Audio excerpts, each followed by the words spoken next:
Christmas அன்றைக்கி எங்கள் வீட்லேயும் கிறிஸ்மஸ் செலிப்ரேஷன் இருந்த ஃபீலிங் தாங்க. காலையில் எறா மட்டன் எல்லாம் வாங்கிட்டு வந்துட்டாங்க. மட்டன் வந்துட்டு பிரியாணி பண்ணிவிட்டேன். எறாவை வந்து 65 பண்ணலான்ட்டு தான் யோசிச்சு வச்சுருந்தேன். என்னோடய நாத்தனார் அன்றைக்கி எல்லாமே எனக்கு க்ளீன் பண்ணி கொடுத்துட்டாங்க. ஸோ செய்யறதுக்கு ரொம்பவே ஈஸியாக இருந்தது. அன்றைக்கி 65 ரொம்ப சூப்பராக வந்திருந்துங்க. இதோட ரெசிபியை நான் உங்களுக்கு இன்னொரு வீடியோவில் ஷேர் பண்ணுறேன். இறால எல்லா மசாலாஸ்லாம் போட்டு அப்படியே ஃப்ரிட்ஜில் மேரினேட் பண்ணி எடுத்து வச்சுட்டேன். முட்டையை உரிச்சிட்டு இருந்தேன். கரெக்டாக வந்தாங்க. 2 முட்டையை நீயே உரிடின்னு அவள் கையில் கொடுத்துட்டேன்.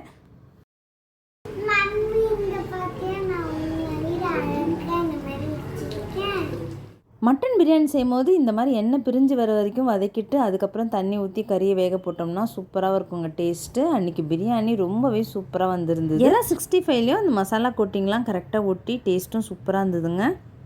ஒரு ஈவினிங் போல் ப்ளம் கேக் ஒன்று இன்ஸ்டாகிராமில் ஆர்டர் பண்ணி வாங்கியிருந்தோம். அதை சரி கட் பண்ணுங்கன்ட்டு பசங்க கையில் கொடுத்துட்டோம். ஒரே என்ஜாய்மெண்ட் மூடு தான். கிறிஸ்மஸ் சாங் போட்டுட்டு கிறிஸ்மஸ் வைபோடு அந்த கேக்கை கட் பண்ணி முடித்தாங்க.